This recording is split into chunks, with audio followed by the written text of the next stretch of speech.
PGI Rohtak में आज हड़ताल शुरू हो गया है। संविदा कर्मचारियों ने मांगों को लेकर मोर्चा खोला है। सभी सेवाएं बंद करने की चेतावनी भी दी गई है। हरियाणा कौशल रोजगार निगम में शामिल किया जाए, सीएम और स्वास्थ्य मंत्री तक गुहार लगा चुके हैं। पीजीआई रोहतक के संविदा कर्मचारी ने हड़ताल शुरू कर दी है। कर्मचारी पिछले काफी समय से खुद को हरियाणा कौशल रोजगार निगम में शामिल किए जाने की मांग कर रहे हैं। ये मांग पूरी नहीं होने के चलते हड़ताल शुरू की गई थी। यही नहीं, हड़ताल कर रहे जो कर्मचारी हैं उन्होंने मांग पूरी नहीं होने पर सभी सेवाएं बंद करने की चेतावनी भी दी है।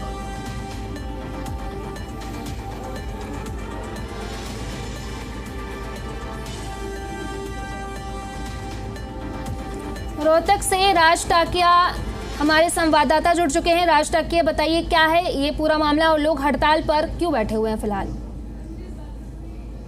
ये बिल्कुल जिस तरीके से रोहतक पीजीआई की अगर बात कर ली जाए तो रोहतक पीजीआई के 1200 के आसपास कर्मचारी जो है वो हड़ताल पर चले गए हैं। अनिश्चितकाल हड़ताल ये इन्होंने शुरू की है और इनका साफ तौर पर कहना है कि पिछले काफी लंबे समय से ये अपनी मांग को लेकर के मुख्यमंत्री से भी मुलाकात कर चुके हैं, पीजीआई प्रशासन से भी मुलाकात कर चुके हैं, लेकिन इसके बावजूद इनको हरियाणा कौशल विकास रोजगार में शामिल नहीं किया गया है। और इन लोगों ने प्रधानमंत्री मोदी को भी एक पत्र लिखा था, जिसके बाद हरियाणा सरकार सत्ते में आई और विजिलेंस जांच और सीएम फ्लाइंग ने अपनी जांच शुरू कर दी थी। उनके आधार पर जो है सभी आंकड़े इनसे संबंधित वो हरियाणा सरकार को सौंप दिए गए थे, लेकिन उसके बाद अभी तक इनको कौशल रोजगार में शामिल नहीं किया गया। कुछ कर्मचारी भी मेरे साथ हैं, उनसे भी बात कर लेते हैं आखिर क्या है पूरा मामला। मेरा नाम ठीक है, तो हम पिछले कई सालों से अपनी मांग उठा रहे हैं एचसीआर के लिए, तो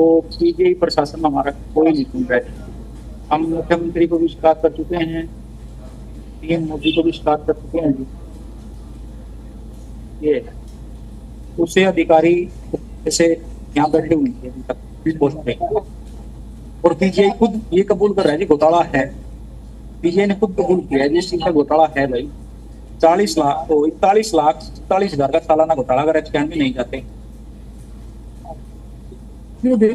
जी बिल्कुल, जिस तरीके से कर्मचारियों का साफ तौर पर कहना है कि अगर ये एचसीआर में शामिल होते हैं तो हर साल जो है 40 लाख रुपए यूनिवर्सिटी को बेनिफिट होगा और इन कर्मचारियों का भी जो समाधान है वो हो पाएगा। जी राज, वहाँ पे और भी लोग मौजूद हैं, उनसे भी जानने की कोशिश करिए कि वो लोग क्या कहते हैं इस हड़ताल पे और आगे उन क्या करने वाले हैं। देखिए, जिस तरीके से यहाँ पर कर्मचारी जो है हड़ताल पर चले गए हैं और पीजीआई में काफी दिक्कतें आने वाले समय में मरीजों को उठानी पड़ सकती है, क्योंकि हर विभाग से संबंधित यहाँ पर कर्मचारी हड़ताल पर हैं और इनका साफ तौर पर कहना है कि जब तक इनकी मांग पूरी नहीं हो जाती है वो हड़ताल पर रहेंगे और आने वाले समय में ये भूख हड़ताल पर भी जा सकते हैं। वहाँ पे और भी बहुत लोग हैं, उनसे भी बात करने की कोशिश करिए कि वो लोग क्या कहते हैं।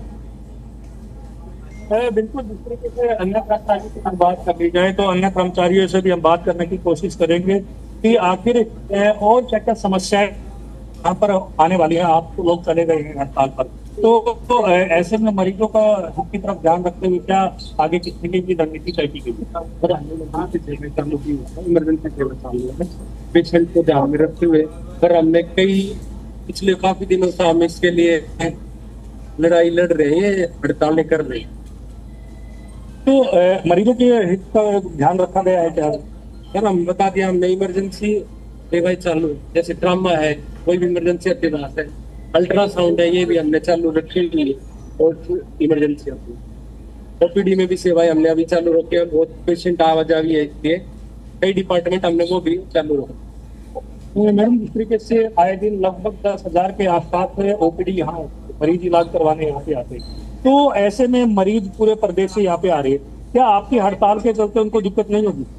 देखो सर, 100% तो नहीं कह सकते कि परेशानी नहीं होगी। परेशानी तो होगी, यहाँ पे ज्यादातर कर्मचारी बैठे हैं, पर कुछ कर्मचारी वहाँ पे काम कर रहे हैं अब भी, और परेशानी से बचने के लिए उनको हमने छोड़ रखा है। जैसे कि ट्रामा सेंटर में है और इमरजेंसी में है, वहाँ पे वो रूप से काम चल रहा है।